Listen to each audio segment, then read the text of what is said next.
لیکن بھول نہ جانا۔ معزز سامعین اور صدیق گرامی، السلام علیکم۔ آج میں جس موضوع پر لب کشائی کی سازش چاہتا ہوں وہ ہے عید الاضحیٰ۔ عید الاضحیٰ تہوار ہے۔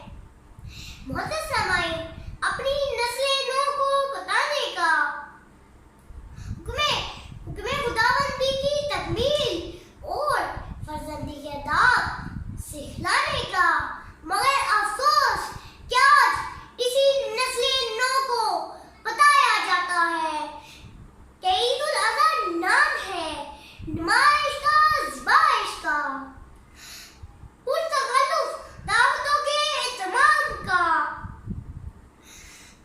قربانی کے جانوروں کے معاملے میں بھی دوسروں کو ذیل کرنے کا، غریبوں کی ترستی نگاہوں کو پسِ پشت ڈال کر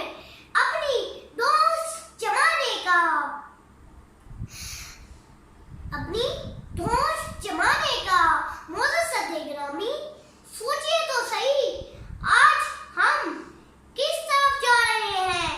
ہمارا مقصود عید الاضحیٰ کیا ہے؟